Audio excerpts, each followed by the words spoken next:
Today, Japan is attempting to master one of the most difficult technologies on Earth. That technology is the complete control of hydrogen. Hydrogen is attracting global attention as a next-generation energy source because it produces little to no carbon dioxide when used. Hydrogen as an energy resource. However, hydrogen is very different from traditional energy resources such as oil or coal. It is not something that can simply be extracted from the ground and burned directly. Instead, hydrogen is closer to an energy carrier, a way to store and transport energy itself. For example, even if massive amounts of electricity are generated through solar or wind power, storing that electricity for long periods or transporting it across oceans is not easy.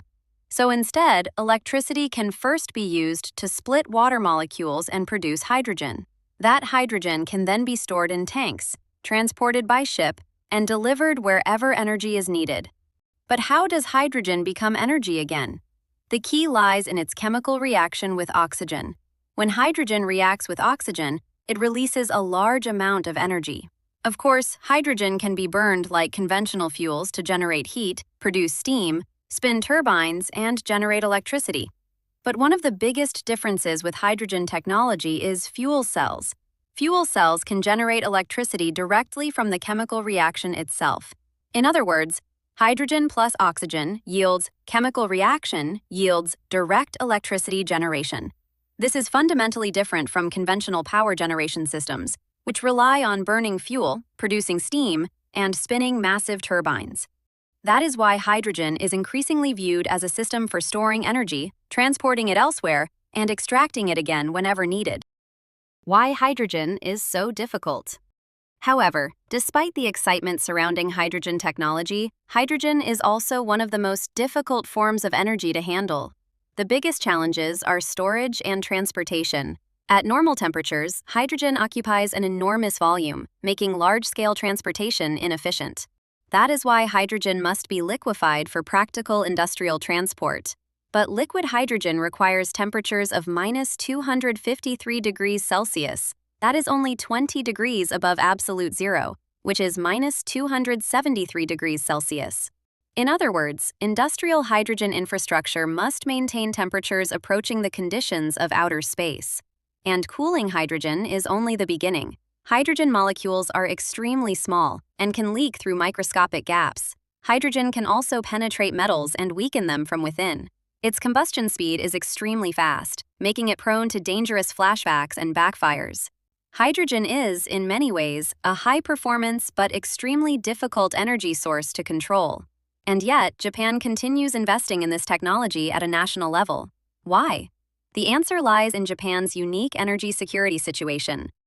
Japan's energy dependence. Japan imports most of its energy resources from overseas: oil, liquefied natural gas, coal. Much of it arrives by sea, making Japan highly vulnerable to geopolitical instability and disruptions in maritime trade routes. Then came the 2011 Great East Japan earthquake and the Fukushima nuclear disaster, which fundamentally shook Japan's energy policy. Renewable energy is important, but solar and wind power fluctuate heavily depending on weather conditions, and batteries alone cannot stabilize the energy demands of an entire industrial nation. That is why Japan became increasingly interested in the concept of using hydrogen as an energy carrier. In other words, energy produced overseas could be converted into hydrogen, transported, stored, and then used later for electricity generation and industry inside Japan. This is not simply an environmental policy. It is a national strategy about how a resource-poor country can secure stable energy supplies in the future. Transportation technology. Inside the world's first liquid hydrogen carrier.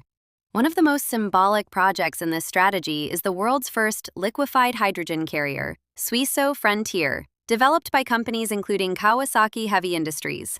The ship's mission is simple in theory: transport liquid hydrogen at -253 degrees Celsius safely across oceans. But achieving that is incredibly difficult. Even tiny amounts of heat entering the tank can cause liquid hydrogen to evaporate. That is why the ship requires extremely advanced insulation systems. The key technology is known as a vacuum-insulated double shell structure. Put simply, it is a giant thermos bottle. The tank uses two walls with a vacuum layer in between, dramatically reducing heat transfer. But even that cannot completely eliminate heat intrusion. As a result, some hydrogen inevitably evaporates. This is known as boil-off gas. In other words, hydrogen naturally tries to escape even while being transported. That means the ship must constantly monitor and manage boil-off gas. Some of it may be reused or utilized as an onboard energy source while internal pressure is carefully controlled. Transporting liquid hydrogen is therefore far more than simply moving cold fuel. It requires the continuous management of ultra-low temperatures, pressure, evaporation, insulation, and safety systems inside a massive industrial vessel. Storage technology, the battle against hydrogen embrittlement. But extreme cold is not the only problem. Hydrogen itself is notoriously difficult from a materials engineering perspective. Hydrogen atoms are extremely small. That allows them to penetrate deep into metals. This creates a dangerous phenomenon known as hydrogen embrittlement. Hydrogen inside metal structures can make materials brittle and fragile. Metal that appears strong can suddenly crack or fail from fatigue. And under high-pressure conditions, the problem becomes even more severe. A hydrogen society would require hydrogen to flow through tanks, pipes, valves, power plants, transportation systems, and industrial infrastructure. That means the entire infrastructure must be built from materials capable of surviving constant exposure to hydrogen. To solve this, Japanese companies have developed specialized alloys, high-durability steels, polymer liners, and composite storage tanks. For example, some high-pressure hydrogen tanks use internal polymer liners reinforced externally with carbon fiber structures. In other words, hydrogen infrastructure must simultaneously achieve three contradictory goals: prevent leaks, prevent structural failure, and remain lightweight. Hydrogen infrastructure is, in many ways, also a battle in advanced materials science. Power generation technology, the breakthrough of hydrogen-only combustion. Japan is also attempting something even more ambitious, burning hydrogen directly for power generation. This is known as hydrogen-only combustion. Conventional thermal power plants burn fuels such as natural gas or coal. Hydrogen-only combustion replaces those fuels entirely with hydrogen.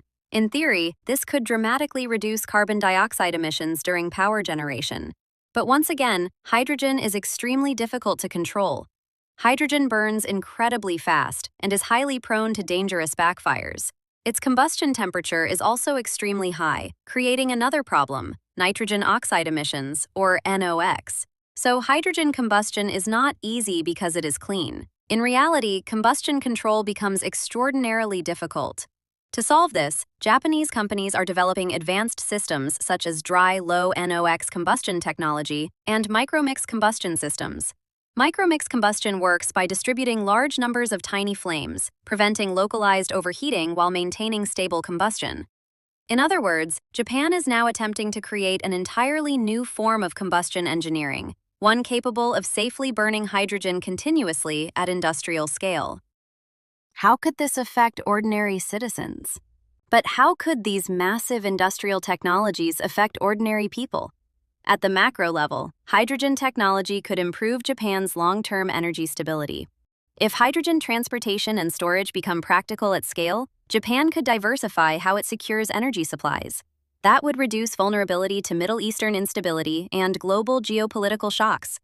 Hydrogen could also help stabilize renewable energy systems. Solar and wind power fluctuate heavily. Excess electricity generated during peak production could be converted into hydrogen and used later when needed. At the micro level, hydrogen technology could reshape entire industries: automobiles, power generation, heavy industry, advanced materials, infrastructure, logistics. All of these sectors could see massive new technological demand. Japan already possesses strong industrial foundations in cryogenic engineering, precision materials, turbines, and large-scale industrial plants. Hydrogen technology is therefore not just an energy issue, it is also part of the next generation of industrial competition. Global competition and cooperation. Of course, Japan is not the only country pursuing hydrogen technology. In Europe, hydrogen development is closely tied to decarbonization policies and the expansion of so-called green hydrogen. Countries such as Germany are increasing investments in hydrogen produced using renewable energy. Meanwhile, Australia and several Middle Eastern countries are aiming to become major hydrogen exporters. The United States is also expanding hydrogen investments through policies such as the Inflation Reduction Act. In other words, the world has entered a new global competition to build hydrogen infrastructure. And within that competition, Japan's strengths lie particularly in transportation, liquefaction, advanced materials, and ultra-low temperature control systems. Japan is not merely trying to use hydrogen, it is trying to master the technologies required to control hydrogen itself. Conclusion: hydrogen is an extraordinarily difficult form of energy. Extreme cold, leakage, embrittlement, high-risk combustion. The challenges are enormous, and yet Japan is attempting to solve them one by one. Because for a country with few natural resources, technology itself becomes the resource. Japan cannot simply dig energy out of the ground, so instead, it is investing in technologies capable of controlling energy itself. That is the true meaning of Japan's hydrogen strategy. Thanks for watching. Subscribe to Deep Focus Japan for more videos on Japanese society and current issues.